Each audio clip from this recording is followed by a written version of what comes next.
With an update on a star returning and more, this is Pro Wrestling Central. My name is John, and you're watching the Wrestling Report.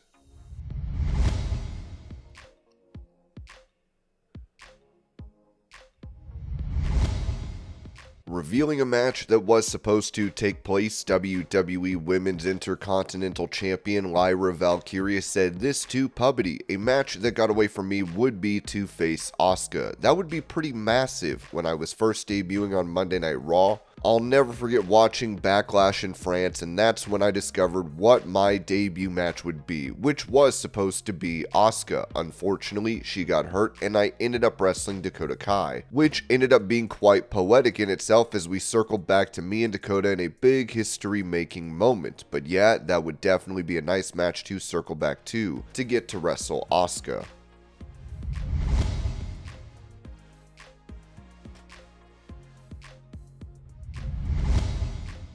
Providing an update on the legal situation between a recently released WWE star and his former partner, Ringside News wrote that the legal battle between former WWE superstar Odyssey Jones and his ex-girlfriend, Maylith Nunes, has reached a new level, with Jones' real name, Amari Palmer, officially suing Nunes for slander. According to court records from Orange County, Florida, obtained by Ringside News, Palmer filed a lawsuit on January 20th, 2025, seeking over $100,000 in damages. The case remains pending as of January 29th. The lawsuit states that Nunes made false verbal and written statements about Palmer between May and July 2024 to TKO Group, WWE'S parent company, and several news outlets. The complaint claims these accusations were categorically false and maliciously made with actual knowledge of the statement's falsity. Palmer argues that Nunes' claims directly led to WWE terminating his contract in September 2024. The lawsuit states, as a result of the false and malicious written and verbal statements, defendant was terminated from his employment with TKO Group. Palmer is suing for actual, special, and punitive damages, along with pre- and post-judgment interest. These allegations first surfaced in mid-2024, when Nunes accused Palmer of physically attacking her after discovering text messages between her and another man. She claimed that Palmer threw objects at her and slammed her to the ground twice. She also provided photographs of bruises, which she said were caused by the alleged assault. Palmer has consistently denied all allegations, even accusing Nunes of harassment. According to post-wrestling, court records reveal that Palmer was granted a protection order against Nunes in September 2024. In his petition to the 9th Judicial Circuit Court in Orange County, Palmer stated that he was being harassed and threatened by Nunes, citing multiple incidents, including one that took place during a cruise in May 2024. Palmer claimed that during the cruise, Nunes became increasingly irate and started punching, slapping, and kicking me after she accused him of interacting with another woman. She was screaming at me the whole time. I attempted to defend myself from her attack by hugging her arms to her side. The petition also referenced a December 2023 incident at a hotel in Fort Lauderdale where Palmer alleged that Nunes showed up uninvited and unannounced and attacked me in front of my friend and other witnesses. Palmer further claimed that after the cruise incident, Nunes made numerous threats to get me back in any way she can, and contacted his employer, which he believes directly led to his WWE release. He also filed a police report for stalking with the Maitland Police Department. Palmer's protection order was first granted on September 6, 2024, and has been extended twice. Most recently, on January 6, 2025, the Florida court extended the order for an additional 3 years, ensuring it will remain in place until early 2028. In his petition, Palmer stated that he and Nunes originally dated in 2017 but separated in 2018. He claimed that he had a previous protection order against her in New York, while her attempt to file an order against him was denied. The two resumed their relationship in August 2023 but never lived together. On January 11, 2025, Palmer addressed the allegations publicly for the first time in an Instagram video. "Good morning, my name is Amari Palmer, aka Odyssey Jones, and first and foremost, I'd like to thank my Lord and Savior Jesus Christ for giving me the strength to get through through these difficult times, he said. He then stated that he had patiently waited to address the situation until he was legally protected. I apologize for taking so long to address these false claims, but I had to patiently wait to get an injunction set in place to protect my family, my friends, and myself. Palmer also thanked WWE for giving him an opportunity despite how his time there ended. I would like to thank WWE for the amazing opportunity, he said. I thank you so much for bringing me up. I'd also like to thank management and creative for putting me in a position for success, as well as thank the fans for the support that you give me, not only today but all the way back to day one. Despite the ongoing legal battle, Palmer made it clear that he's ready to move forward with his wrestling career. The journey continues. I'm ready to get back to doing what I love to do. I'm accepting bookings for 2025, and I thank you all for your support and for your time. With the lawsuit in motion, the protection order extended, and both sides standing firm in their claims, this case is far from over.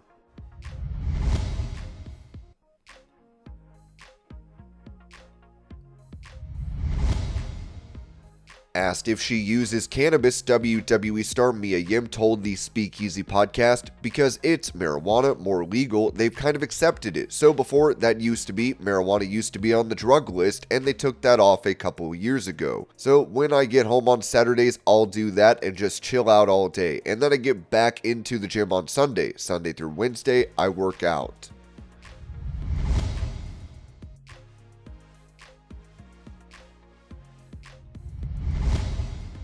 Going over the WWE return status of Jade Cargill, Ringside News noted that Jade Cargill's absence has been one of the biggest mysteries in WWE, especially after she was left unconscious on top of a smashed car in a shocking backstage attack. Speculation has been running wild over who was behind the assault, and now all signs point to her return happening sooner rather than later. PW Insider reports that Cargill was at the WWE Performance Center today with the belief that her creative plans are being finalized. While WWE is yet to announce anything official, this development suggests that she could be back on television in the near future, possibly even before WrestleMania 41. Meanwhile, WWE continues to tease the identity of her attacker. On the February 14th episode of SmackDown, WWE SmackDown General Manager Nick Aldis revealed new footage that placed Liv Morgan and Raquel Rodriguez near the scene of the crime. Bianca Belair and Naomi were furious, with Naomi declaring, "I know it was them," but the footage wasn't conclusive, leaving fans questioning whether Liv and Raquel were really involved or just in the wrong place at the wrong time. Belair and Naomi are now heading to Raw to confront them, adding another layer of tension to the situation. With Cargill's return seemingly imminent, it's only a matter of time before she seeks payback, or WWE throws a major curveball with an unexpected reveal.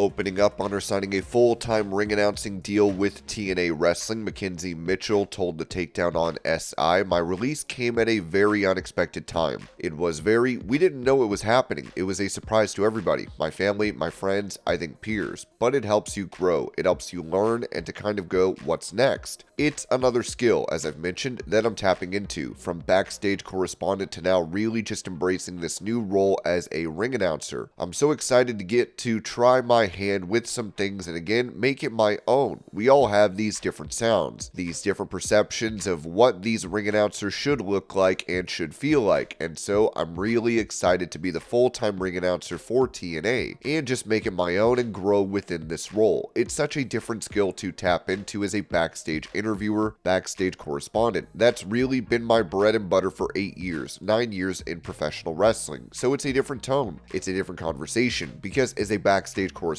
you're conversational, you're developing that rapport with talent, with an audience, and connecting on a different level. My vocal coach has said time and time again, being a ring announcer and being able to protect, and a commentator, if you will, it's an athletic thing. You're having to kind of tap into that athletic skill, if you will, whenever you're announcing as well, because you're pulling from your stomach, your chest, your throat. It's really just the perfect partnership, the perfect timing. Very coincidental for me. It's ironic because it's no secret that my husband works at WWE still as as the NXT play-by-play. And so, in a kind of weird way, we're working together again, and that's really special in itself to be able to connect with my husband in different ways. With this new partnership with WWE and TNA, the sky is the limit. I think that there's so much that's to unfold that we are really excited for, and to see where Joe Hendry can take the TNA World Championship and see the Knockouts division continue to grow, it's just so amazing. For me, it's really special to be back in TNA for the second time. It's for sure a homecoming.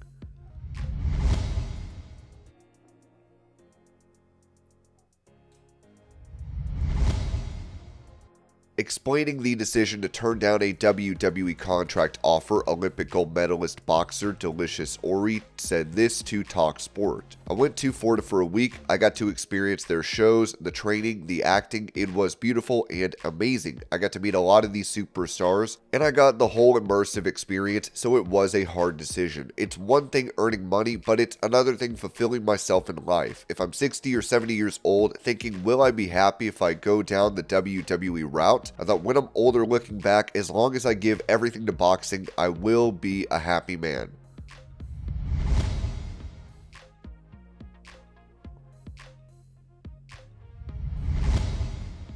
Taking to X, Triple H revealed new championships for WWE ID talent, writing, "The top independent wrestling prospects have been ID'd, and now we are ready to spotlight the best of the best. Here's your first look at the men's and women's WWE ID championships." WWE ID then wrote, "The first WWE ID champions will be determined in a tournament across the top independent wrestling promotions. The WWE ID championships will then be defended on the Indies. Stay tuned to this account for more news soon."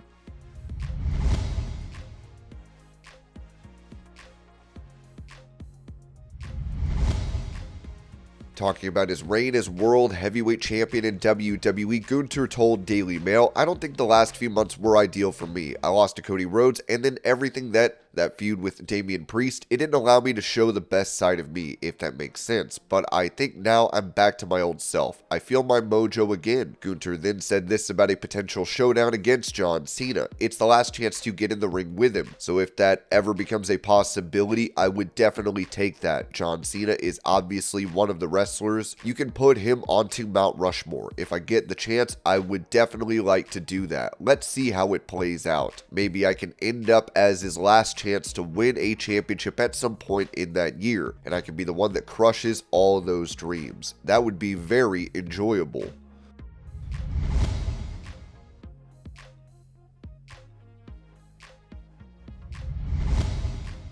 Revealing how WWE employees are not able to buy shares of the company at a discount, Ringside News noted that WWE employees hoping to buy company shares at a discount just got some bad news. Before WWE's merger with TKO in September 2023, workers could purchase stock at a 15% discount, but that perk is officially dead. Despite employees repeatedly asking about it in town hall meetings, including as recently as 2 weeks ago, HR finally gave them a definitive answer this week. According to an internal email reviewed by WrestleNomics, the decision is final. Due to TKO's corporate structure, we are unable to launch a new employee stock purchase plan that offers the same type of individual tax benefits that were previously offered by the WWE plan, the email stated. Instead, TKO is offering stock grants, but those are mainly reserved for high-ranking employees. The email added, "However, TKO shares continue to be granted to eligible employees as part of our long-term incentive plan. For those who had previously taken advantage of the WWE stock purchase program, all shares were converted to TKO stock when the merger happened, just like with other WWE shareholders. Still, that doesn't do much for the employees who were hoping to continue getting discounted shares under the new ownership."